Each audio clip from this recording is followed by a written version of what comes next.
નમસ્કાર વિદ્યાર્થી મિત્રો, ધોરણ 10 ની અંદર વિજ્ઞાનની અંદર આપણે રાસાયણિક સમીકરણ વાળું ચેપ્ટર જોતા હતા. સંકલિત રાસાયણિક સમીકરણ વિશે આપણે અભ્યાસ કરી ગયા. હવે આપણે એ જ રાસાયણિક સમીકરણો છે જે એના આપણે ઘણા બધા ઉદાહરણો જોઈએ. તમારી બુકની અંદર એક આપેલા છે એ લઈ લઈએ, પછી એક્સ્ટ્રા જોશું. તો રાસાયણિક પ્રક્રિયાઓની અંદર સામાન્ય વાત કરીએ તો પહેલું તમારા બુકની અંદર લગભગ ઉદાહરણ આપેલું છે. એની અંદર વાત કરીએ તો હાઇડ્રોજન, ક્લોરીન અને હાઇડ્રોજન ક્લોરાઇડ. તો અહીંયા તમને શું જો રાસાયણિક પ્રક્રિયા સંજ્ઞા સ્વરૂપ રાખીએ તો હાઇડ્રોજન પ્લસ ક્લોરીન ને તમને શું મળે? HCl મળશે. પણ અહીંયા તમારે છે ને આનું બંધારણ જો આ રીતના રહેશે, હાઇડ્રોજન 2 રહેશે, કારણ કે હાઇડ્રોજન ની સાથે 2, ક્લોરીન એકલો જોવા મળશે. પણ અહીંયા સંતુલિત તમારે કરવી પડે. રાસાયણિક પ્રક્રિયા આ અસંતુલિત કહેવાય, અનબેલેન્સ. તો આને સંતુલિત કરવા માટે તમે આગળ જોઈ ગયા કે તત્વો છે, પછી પ્રક્રિયકોનો પરમાણ્વીય ક્રમાંક, પરમાણુ કેટલા આપેલા છે, અને નિપજોનું પરમાણ્વીય સંખ્યા આવશે. તો એમાં હાઇડ્રોજન છે, ક્લોરીન છે.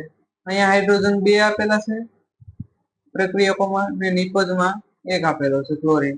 હાઇડ્રોજન નિપજમાં 1 આપેલો છે અને ક્લોરીન પણ 1 આપેલો છે. હાઇડ્રોજન ને અહીંયા 2 કરવા માટે શું કરીએ? આપણે 2 વડે ગુણી નાખીએ, એટલે અહીંયા આગળ આપણે 2 કરવા પડે. જો સામાન્ય પદ્ધતિ પ્રમાણે આપણે આગળ વધીએ સોપાન પ્રમાણે, તો તમારે બોક્સ બનાવી નાખવાના, પછી એને સંતુલિત કરવાનું. ત્યારબાદ એ જે સંતુલિત થઈ ગયો પછી પાછું આવી રીતના બોક્સ બનાવીને ચેક કરવાનું. તો અહીંયા તમારે ક્લોરીન પણ શું થઈ ગયું હશે? 2 થઈ ગયા હશે. પછી પાછું તમારે શું કરવાનું કે એ કોષ્ટક પાછું, એમાં તમારે ક્લોરીન ને 2 કરવા માટે એને પણ શું કરવું પડે? 2 વડે ગુણવા પડે. એટલે તમારે અહીંયા ક્લોરીન પણ આગળ શું કરવો પડે? 2 મૂકવા પડશે. સામાન્ય સોપાન પ્રમાણે આગળ વધીએ તો તમારી જે રાસાયણિક પ્રક્રિયા છે, આ રાસાયણિક પ્રક્રિયા જે આપેલી છે એમાં તમને શું કીધેલું છે? પેલા ભાઈ તમારે રાસાયણિક પ્રક્રિયા પેલા લખી નાખવાની. તમારે 2 અહીંયા નહીં હોય. હવે આ જે રાસાયણિક પ્રક્રિયા છે એના બોક્સ બનાવી નાખવાના. શું કરવાનું? બોક્સ બનાવી નાખવાનું.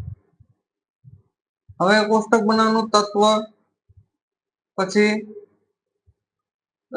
પ્રક્રિયકોમાં પરમાણુઓની સંખ્યા, નિપજમાં પરમાણુની સંખ્યા, અથવા LHS પણ લખી શકાય, RHS અહીંયા લખી શકાય. અને આગળ વધીએ, હાઇડ્રોજન, ક્લોરીન. 2 હાઇડ્રોજન છે, 1 ક્લોરીન છે. 1 હાઇડ્રોજન, 1 ક્લોરીન. હવે તમને શું કરવાનું કીધું કે સમતુલિત રાસાયણિક સમીકરણને સંતુલિત કરવા માટે પેલું સોપાન બોક્સ બનાવવું, બીજું કોષ્ટક બનાવી અને જોવાનું કે ક્યાં સંતુલિત નથી. ત્યારબાદ તમારે એવો તત્વ પસંદ કરવાનો કે જેથી તે તત્વો છે એના પરમાણુની સંખ્યા વધારે હોય. તો 2 હાઇડ્રોજનની 2 છે, તો તમારે નિપજમાં એટલા જ હાઇડ્રોજન કરવા માટે શું તમે કરતા હતા? ત્રીજું ચોથું સોપાન તમારે આવતું હતું કે કોષ્ટક બનાવતા, પછી હાઇડ્રોજનના પરમાણુની સંખ્યા લખતા, LHS ને RHS લખતા. તો 2 ને સામે 1, તો સંતુલિત કરવા માટે 1 ની સાથે 1 ને 2 કરવા માટે 2 વડે ગુણે. એટલે તમારા હાઇડ્રોજન ને 2 વડે ગુણવાથી તમે હાઇડ્રોજનને સંતુલિત કરી શકશો. એટલે તમે અહીંયા હાઇડ્રોજન 2 કરશો. હવે તમારે અહીંયા પરમાણુઓની સંખ્યાની વાત કરીએ તો અહીંયા 2 ક્લોરીન ને 2 હાઇડ્રોજન જોવા મળશે. તો હવે જો ઓક્સિજન અનસ્ટેબલ જોવા મળે, ઓક્સિજન સ્ટેબલ નથી, તો હવે એને સ્ટેબલ કરવા માટે શું કરવાનું કે પાછું તમારે એને જે ઓછા કાર્બન ક્લોરીન છે, અહીંયા ક્લોરીનને સંતુલિત કરવા માટે જે ક્લોરીન છે એને તમારે એ 1 છે ક્લોરીન, એને 2 કરવા માટે 2 વડે પાછા ગુણવાના. તો તમારો શું થઈ જાય? ક્લોરીન 2 થઈ જાય. તો અહીંયા પણ આગળ 2 મૂકતા આ છે રાસાયણિક પ્રક્રિયા તમારી સંતુલિત થતી જોવા મળશે. પછી ભૌતિક અવસ્થાઓ જો તમે દર્શાવી શકો તો દર્શાવે, બાકી કઈ વાંધો નહીં, ચાલે. આગળ વધીએ તો ત્યારબાદ હવે બેરિયમ ક્લોરાઇડ ની વાત કરીએ. એલ્યુમિનિયમ સલ્ફેટ ને બેરિયમ સલ્ફેટ ને એલ્યુમિનિયમ ક્લોરાઇડ. તો હવે આપણે ડાયરેક્ટ રાસાયણિક પ્રક્રિયા લખીએ તો BaCl2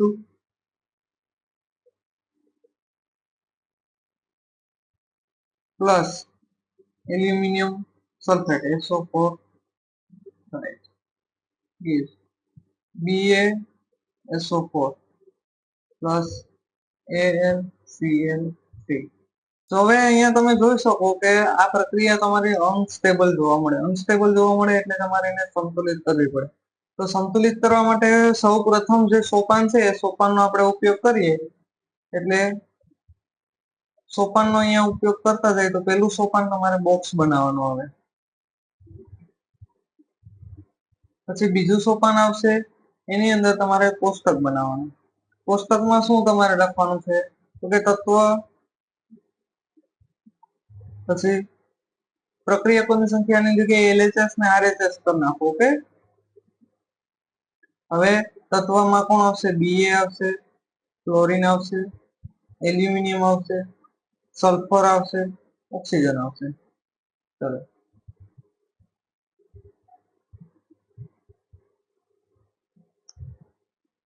તો હવે બેરિયમ છે એની વાત કરીએ. બેરિયમ કેટલા છે? 1 છે, તો સામેની સાઈડ પણ 1 જ છે. ક્લોરીન છે અહીંયા 2 છે, સામેની સાઈડ કેટલા છે તો કે 3 જોવા મળે. પછી એલ્યુમિનિયમ છે એ 2 છે, તો સામેની સાઈડ કેટલા છે? 1 જ જોવા મળશે. તો બેરિયમ સલ્ફર ની વાત કરીએ તો સલ્ફર કેટલા છે? 3 છે, સામેની સાઈડ કેટલા છે? 1 છે. પછી સલ્ફર ઓક્સિજન અહીંયા વાત કરીએ તો અહીંયા 12 છે, 4 તેરીને 12 અને સામેની સાઈડ છે 4 જોવા મળશે.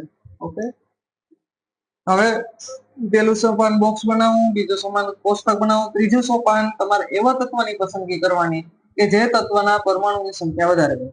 તો એવા તત્વની આપણે પસંદગી કરીએ તો એમાં તમારે ઓક્સિજન છે એ સૌથી વધારે પરમાણુની સંખ્યા ધરાવે.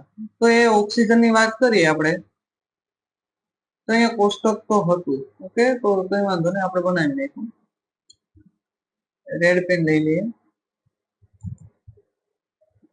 તો હવે અહીંયા તમે જોઈ શકો કે આપણે પરમાણુની સંખ્યાની વાત કરીએ તો ઓક્સિજન ને અહીંયા લીધેલો છે. ઓક્સિજન અહીંયા 12 આવશે, અહીંયા 4.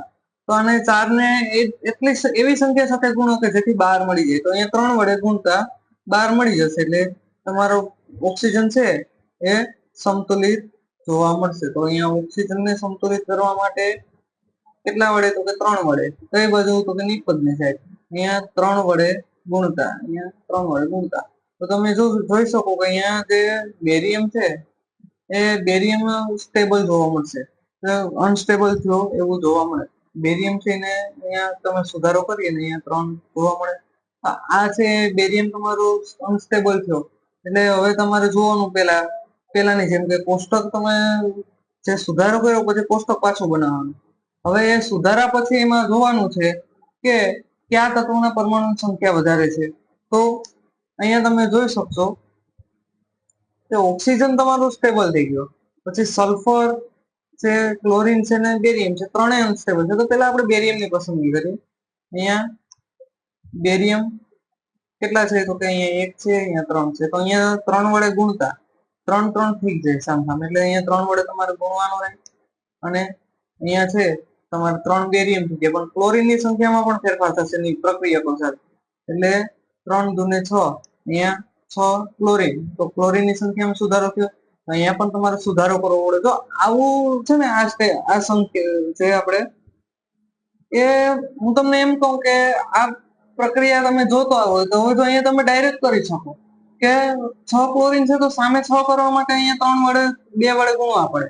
અહીંયા તમે 2 વડે ગુણવા જાવ એટલે તમારે અહીંયા જે ક્લોરીનની સ્થાન હશે ત્યાં 2 વડે ગુણાતા 6 થઈ જશે.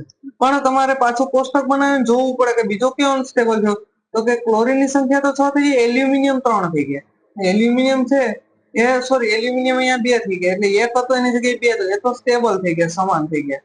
આનો કોઈ પ્રોબ્લેમ આપણે આવવાનો નથી. તો હવે જોવાનું કે સામે ક્યાં રહી ગયા. તો અહીંયા સલ્ફર પણ જો સામે જોશો, અહીંયા સલ્ફર 3 છે તો અહીંયા પણ સલ્ફરની સંખ્યા આની સાથે ગુણાકાર 3 થઈ ગઈ. તો અહીંયા પણ શું થશે?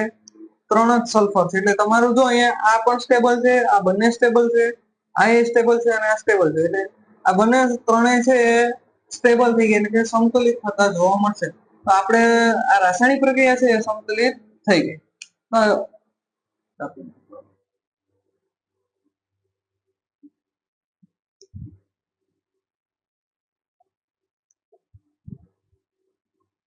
ત્યારબાદ જે એક પ્રક્રિયા આપેલી છે એની વાત કરીએ તો બેરિયમ ક્લોરાઇડ અને સોડિયમ સલ્ફેટને પાણીમાં બનાવેલ દ્રાવણો વચ્ચે પ્રક્રિયા કરતા અદ્રાવ્ય બેરિયમ સલ્ફેટ અને સોડિયમ ક્લોરાઇડ નું દ્રાવણ મળે છે.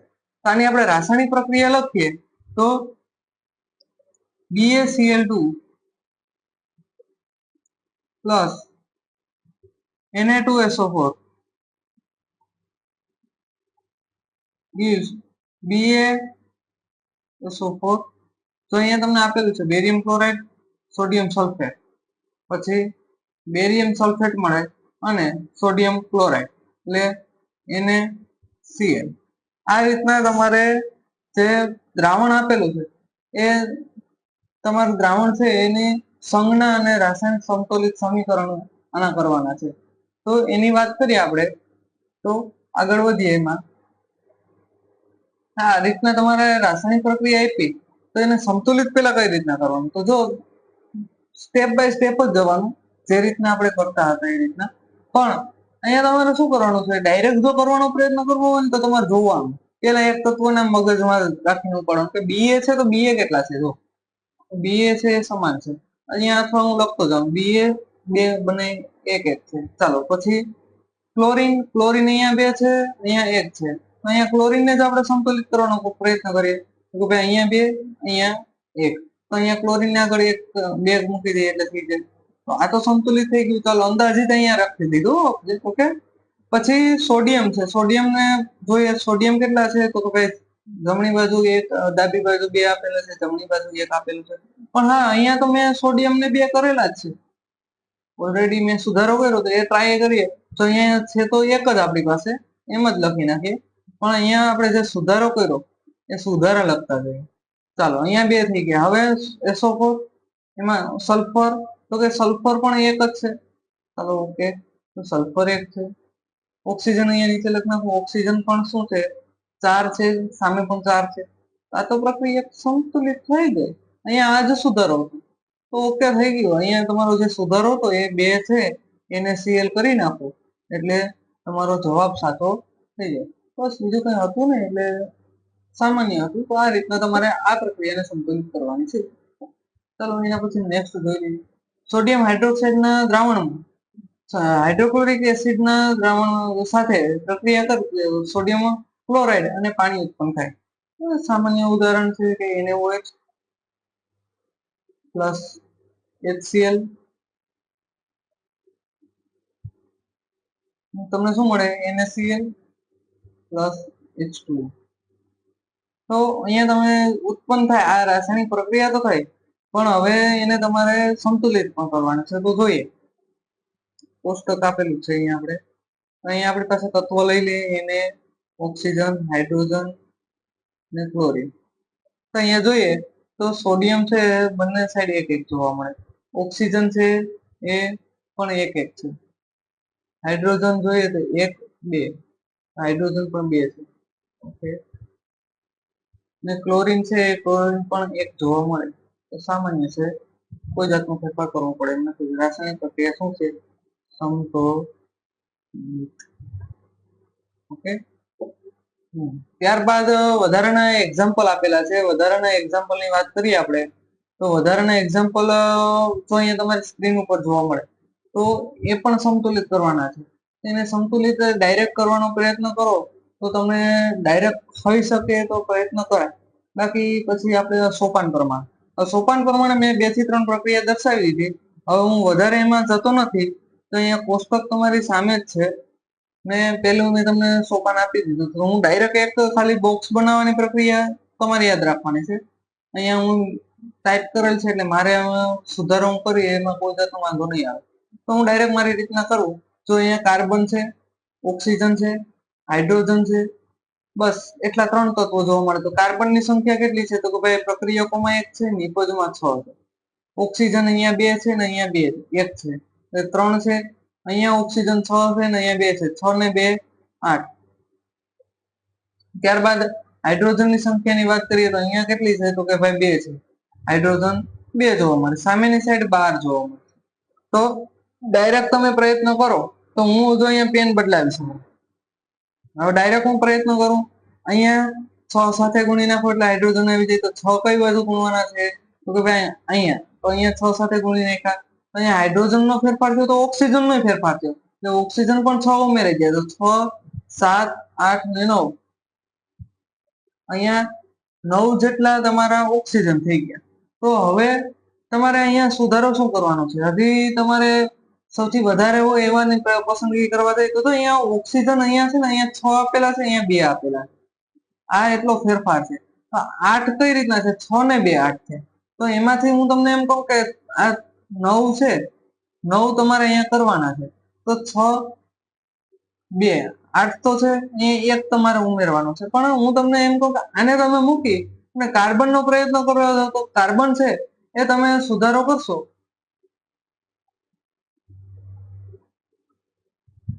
એક મિનિટ, અહીંયા તમારે છે ઓક્સિજન, જો અહીંયા કેટલા છે? 2 છે, અહીંયા 6, 1 છે, અહીંયા 6 થયા, એટલે કે 7 ને 8. તો બરાબર છે. ઓક્સિજન તો તમારે સ્ટેબલ જ છે, એમાં વાંધો છે નહીં. ઓક્સિજન ની વાત કરીએ તો ઓક્સિજન તો તમારા અહીંયા અત્યારે સ્ટેબલ છે. જો અહીંયા કેટલા છે? અહીંયા 2 છે ને, અહીંયા ત્યાં છે એ તો 2 છે જ, પણ આપણે સુધારો ક્યાં કર્યો?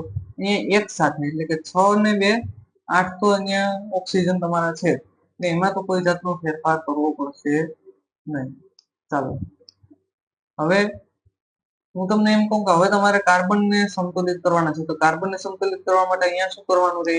તમારે 1 ગુણ્યા 6, એટલે 6 વડે ગુણી નાખો એટલે કાર્બન તમારા સંતુલિત થઈ જાય. તો કાર્બન અહીંયા તમારો સંતુલિત થઈ ગયો. પણ હાઇડ્રોજન છે એ 6 તો અહીંયા તમારા હતા આ સાઈડના, પણ અહીંયા 6 ને 2 8, એટલે ટોટલ 6 ને 2 8 ઉમેરાતા તમારે કેટલા થયા?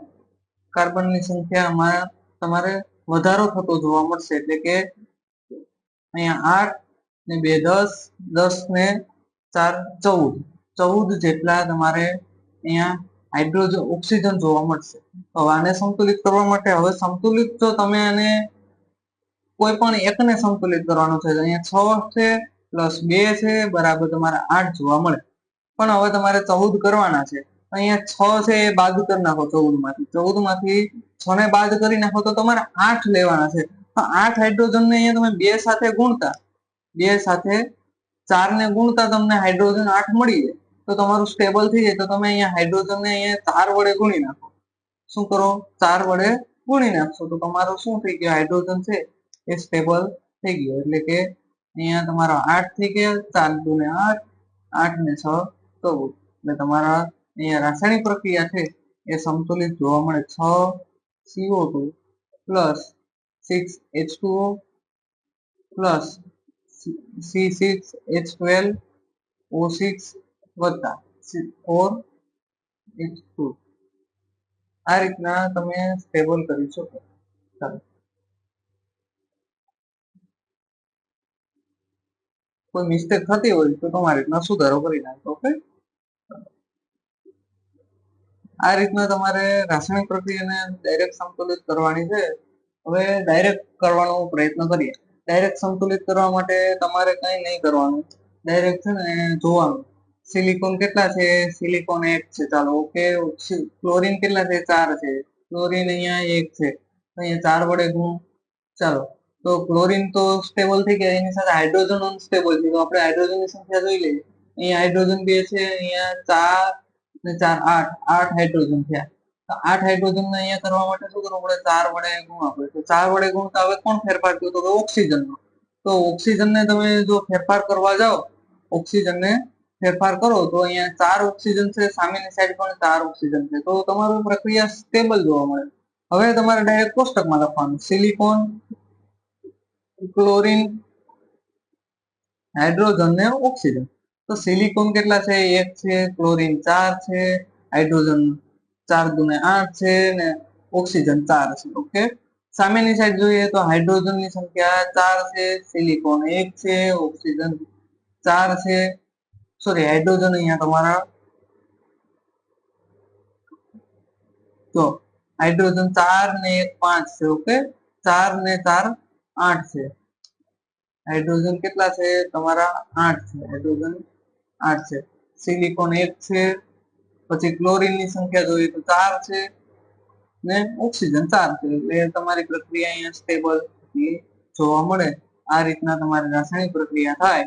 તમારે લખવાનું CSiCl4 plus 4H2O gives H4SiO4 plus 4HCl. આ રીતના તમારી રાસાયણિક પ્રક્રિયા સંતુલિત થતી જોવા મળે. હવે ત્યારબાદના ઘણા બધા અહીંયા ઉદાહરણો આપેલા છે. હું તમે ઓલી પેલી સ્લાઇડ જોઈ લીધી એમાંથી લખી લેજો બધા ઉદાહરણ. ઓકે, તો અહીંયા તમારી સામે સ્ક્રીન ઉપર જોવા મળે. સ્ક્રીનશોટ પાડી શકો તમે, તો સ્ક્રીનશોટ પાડીને આને સેવ કરી લો અને આ 10 જેટલા ઉદાહરણ છે એને તમારે સોલ્વ કરવાના છે. ઓકે, આ સોલ્વ થઈ જાય પછી, સોલ્વ કર્યા પછી જ આ તમારે સ્ક્રીનશોટ લેવાનો છે. સ્ક્રીનશોટ અત્યારે તમે ન લો તો હાલશે. યુટ્યુબમાં જઈને પાછા બધા એના જવાબ જોઈ લેજો. જવાબ સ્ક્રીનશોટ હું અહીંયા આપી દઉં તમને. ઓકે, આ બધા હું સોલ્વ અત્યારે કરાવતો નથી. ન આવડે તો તમારે મને કોમેન્ટ કરવાની છે, એ હું તમને સોલ્વ કરાવી દઈશ. ઓકે, તો તમારે આ રીતના તમારો જવાબ તમારી સ્ક્રીન ઉપર તમને જોવા મળે. આ સ્ક્રીન ઉપરના તમારા જે આગળના વિકલ્પ હતા એનો જવાબ જોવા મળે તો છેલ્લે પછી તમારે પહેલા સોલ્વ કરવાના, પછી એનો જવાબ મેળવવાનો. ઓકે, આ વધારાના એક્ઝામ્પલ આપેલા છે. ચાલો અહીંયા સુધી આપણે રાખીએ. અહીંયા સુધીનો આપણો ટોપિક હતો. ત્યારબાદ નેક્સ્ટ સેશનમાં આપણે બીજા વિષયનો અભ્યાસ કરીશું. તો લાઈક, શેર અને સબસ્ક્રાઇબ કરવાનું ભૂલતા નહીં. Okay, thank you.